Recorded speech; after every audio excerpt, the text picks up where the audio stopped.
Hey everybody, it's Alexis again from Quiet Girl Gang coming to you with another episode of Alexis Attacks. So I know it's been a while since I posted a video recently, and that's because oh my gosh, I've learned so much since the last post. And I've been trying to organize and put all of my thoughts together in terms of what I've learned and what I've experienced in terms of getting this to be the best performing level as it possibly can and making myself the best driver that I can be. So so much has happened since the last time we talked. But today, I think in this episode, I want to tackle two things. One thing a little bit more than the other. The first thing is going to be the concept of getting help. And I guess if I was going to put a formal word on it, mentorship. And then the second thing that I want to talk about is driving style. So why am I talking about this? Because I think it's really important to kind of talk from the newbie perspective, which is, I guess, what the whole Alexis Attack series is about. But to kind of talk from that perspective about talking to experienced drivers and possibly giving some of you really advanced guys just a little bit of insight of kind of what we think and what we're seeing and thinking and hearing when we communicate with you guys. So first thing that I want to kind of go over is kind of how you start, especially from the newbie perspective, how you start kind of asking people for help. And the first thing is that, you got to start off by asking.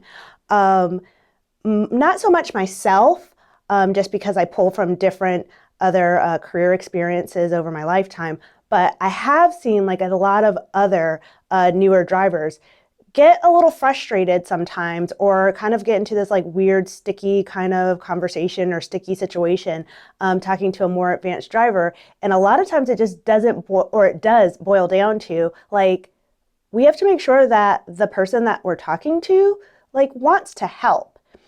And I mean that in a very kind of open and honest way. Not well, if you don't want to help, you're a butthole. No, I don't necessarily think that's true.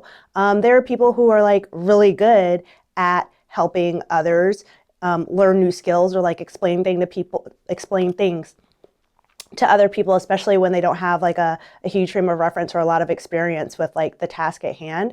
And there are people who genuinely want to help new drivers, but that's not everybody. And that's okay.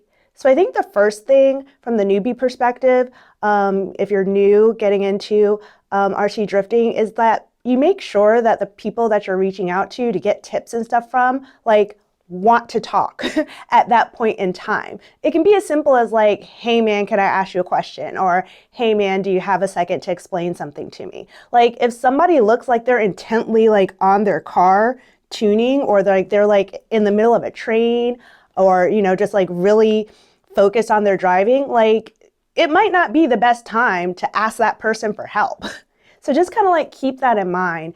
And when you're reaching out and when you're, trying to get that help or get that perspective or advice, just double check and make sure that it's a good time and that you get a good vibe from the person that they want to actually help you at that moment. It doesn't make them a bad person if they don't want to. They may have a really big focus for the time that they're at the track working at that time. So just kind of keep that in mind, I guess.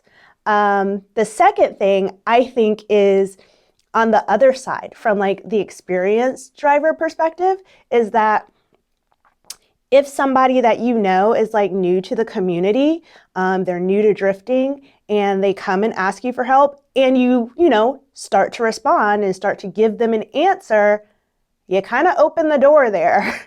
So just make sure that you're, I guess in a good-hearted way, or you don't necessarily have to sugarcoat, but in a cool way, be prepared to teach them and give them the information if you respond to their question.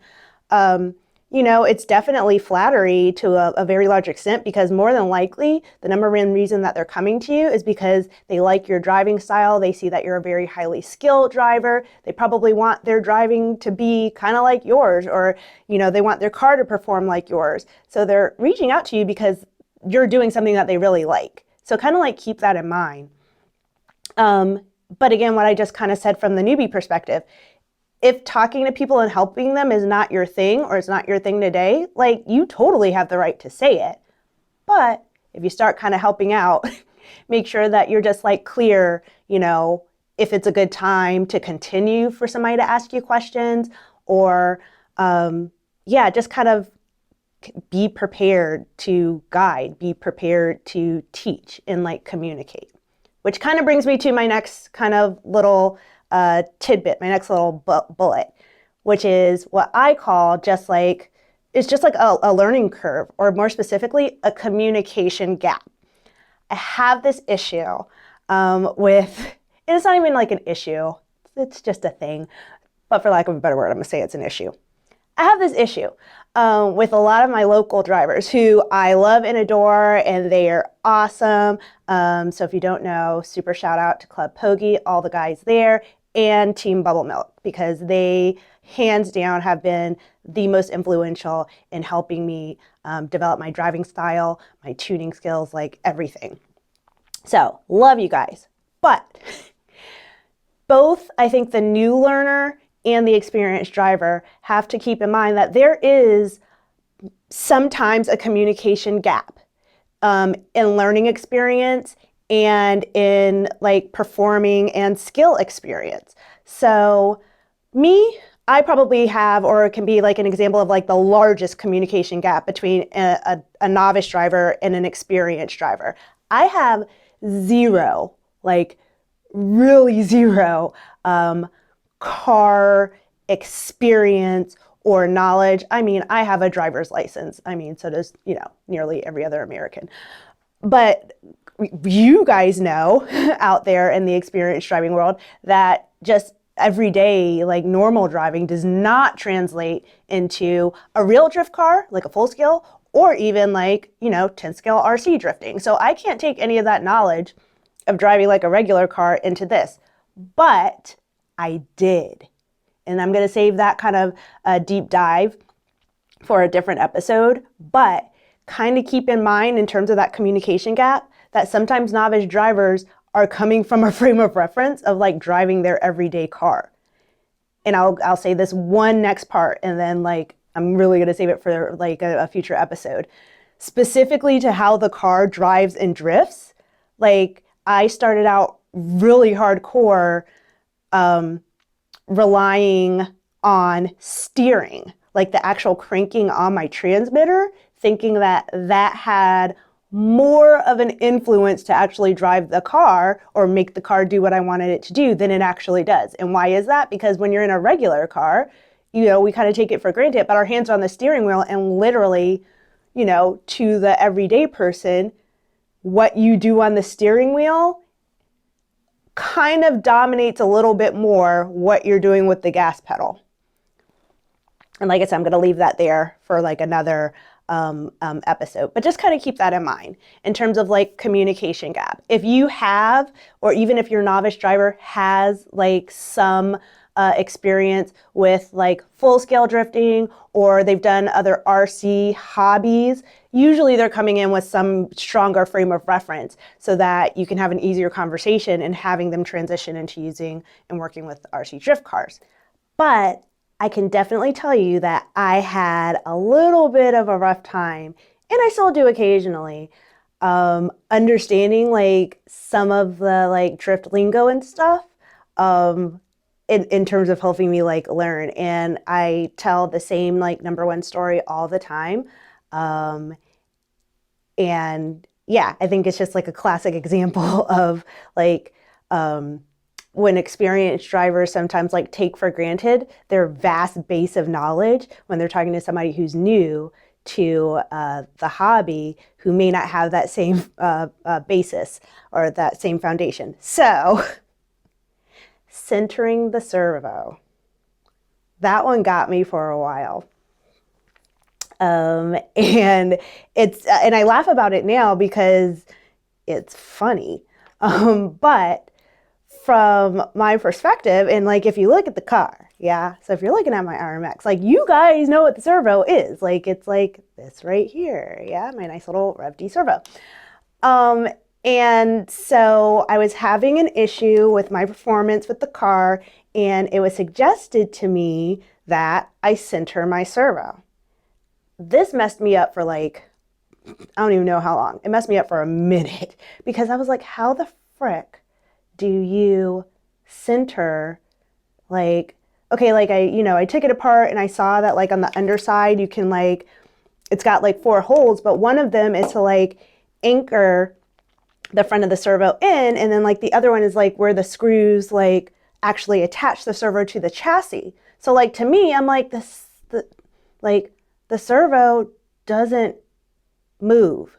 Like it's inherent in like where my holes, like am I supposed to like drill more holes in the chassis and like move it? Did they mean like center it like in the center of like the physical chassis in the car? And like how is that gonna help like, my steering ability? Because then that was gonna like, it wasn't gonna be able to like reach my steering assembly. I was 50 shades of confused. I had no idea. And for the most part, like it looked centered to me. So I'm all like looking at it from the front and I'm like, center it where? Like in between like the wheels, center it like, within like the, my middle bracket, like everything about it to my knowledge at that point looked centered. So I was like, no idea. It took a minute of conversations back and forth to realize that it was talking about, like most people call it, like the servo horn, that piece, and making sure that at rest or like before the car turns on, or actually when the car turns on and like the servo kicks in, that the horn doesn't deviate from like the midline of the car, because if it rests in like a deviated position, then that might change your steering link position, which might make your whole steering assembly all wonky and might actually affect like how steering goes from left to right. Okay, that made sense once I realized what it meant. But just like the concept of like centering the servo, I'm like, it's fixed. How do you center it?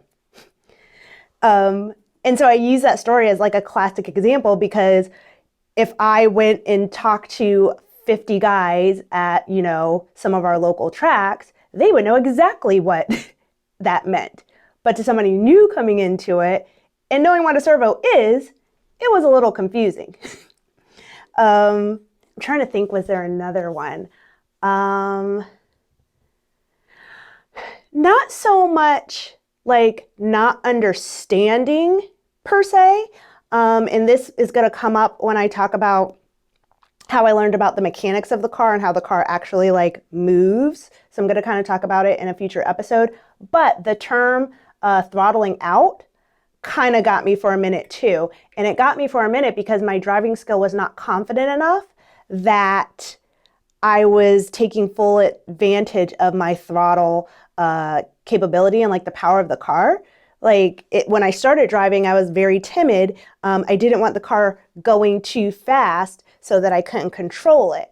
So then earlier on, when somebody was describing like throttling out at the end, like if you're like coming out of a sweeper, throttling out to make sure that you can finish it sufficiently and then have enough power to like correct into like the next part of the track, it didn't necessarily click to me until I had more confidence actually using my throttle and then using the mechanics and the power provided by the throttle to like make sure that the friction's adequate as you're coming out of that drift. So then when my point is, once my driving confidence and my driving style, or not style, skill, once my driving confidence and skill got a little bit better, then the concept of throttling out made perfect sense, because I was able to control the car enough to start tapping into that use of throttle at that time. But early on, when somebody was trying to explain it to me and I was trying to do it, it wasn't clicking because I was nervous about like actually using my throttle. Side note, and again, coming in a future episode when I break down how the car moves, I was thinking that, again, more steering is what actually got the car to do what I wanted to do, and not so much the interplay or the relationship between steering and throttle. I thought it was a little bit more steering dominant than throttle dominant, and it turns out it's actually the flip. So to kind of tie all that back in, for our experienced drivers, if you're eager and anxious to help newer drivers, just remember to have a good conversation and listen. And for newer drivers, make sure that you're giving the people that you're asking opportunities to help you, but also respect their time, that they're there trying to continue to improve their own skill as well. So don't bombard them with 50 billion questions at once. So yeah, if you can find those people that are willing to help, that are willing to be patient to communicate with newer drivers, and if newer drivers are taking the time and giving experienced drivers that space and time to help when they can, but also focus on their driving when they need to, then I think everybody has the potential to find the best learning, mentor, mentee, partner relationship. So that's what I got to say about finding people to help you be the best driver you can be. The last thing that I want to talk about before we finish out today is drive style, which, gosh, I have so many thoughts about drive style.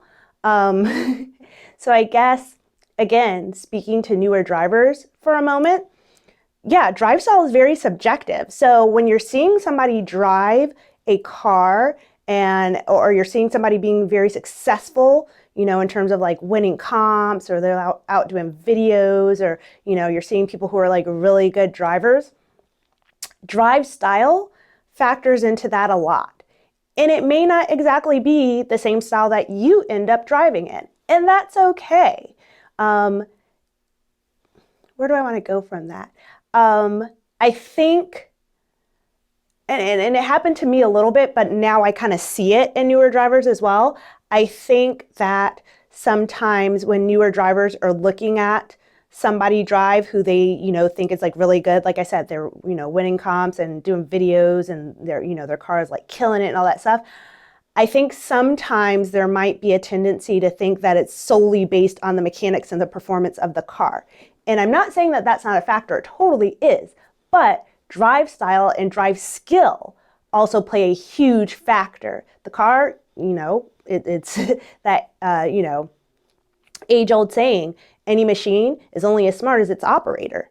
So drive style and drive skill definitely plays a huge role in what this can do when it hits the track. So if you're liking somebody in terms of what their car is able to do on the track, keep that in mind, because it may end up that your drive style might end up being a little bit different from theirs. I'll tell you this, a lot of drivers who I still like watching them. They're still great and phenomenal drivers, but when they tend to drive, their car tends to be a little bit more reactive in terms of the back swinging out, and during their drift, it kind of has a little bit more of a snap or a little bit of a quicker response. When I was newer, I thought that was a must in terms of your car had to be able to do that if you were going to be a good driver. So in the beginning, when I kind of started learning about tuning and how the car works, I was focused on how can I get my car to do that. But really, that's actually a little bit more of a style preference is what I'm learning. My car actually is very smooth in how it navigates the track, and I actually really like that. And the reason that I bring that up is because, yeah, that's my driving preference. That's my style preference. There isn't, at least starting out, again, I'm still learning, so I might not be 100% right in saying what I'm about to say, but at least starting out, there's not really a right or wrong in terms of the specific example that I'm talking about, how quick that back end snaps out. It may be more advantageous or beneficial, maybe in a competition setting, for said reason, whether it's based on the track layout or the rules of the comp or, what have you. But just in terms of the hobby alone, there's nothing wrong with a quicker versus a smoother response. It's just what you like and probably what you're a little bit more confident and comfortable in your skill set in terms of being able to control. And that's cool. So identifying driving style somebody's style that you like, that, yeah, you may want to develop, but also as you learn to drive your own car, developing your own sense of style and developing that skill for that style, I think is something that I think if newer drivers just knew that in the beginning or had that said to them, it might cut down on some frustration in terms of my car's not performing like that person's car is, or I'm not a good driver because my car's not doing this the exact same way, as somebody else's is. It may not have to. It may be based on somebody else's tuning and driving preference, and you may choose that you may or may not want that to be your preference, and you can discover what you like yourself. I will say in terms of building driving style and skill, the top two things that for me, I think started out in terms of really making a difference as I built my driving skill and driving experience was touch sense of touch, and reaction and time, or like responsiveness. Touch sense. So if you guys didn't already know, I am a body worker, physical therapist by day. So I really use like leverage between like my upper body, my arms, into my hands and fingers. I actually don't do a lot of movement with my hands and fingers. My hands and fingers are largely like very straight, but I can produce a lot of power into the person's body that I'm working with because I'm using like all of this power or all of this muscle energy as leverage into my fingers. So how did that turn into drive style or touch sense? I was super heavy on my throttle when I started. Like I was pounding into it, and it caused, my car to perform like crazy, to be completely honest. Like I would like spin out all over the place. Like it was just a mess in the beginning. And what I really had to learn was that like my heaviness that I'm used to in my fingers does not translate in terms of controlling my car through my transmitter. So I really had to, I had to identify that as something to work through in order to get my car to do what I want it to do. So that was drive skill development, knowing what your sense of touch is, especially in terms of how you control your throttle and throttle control.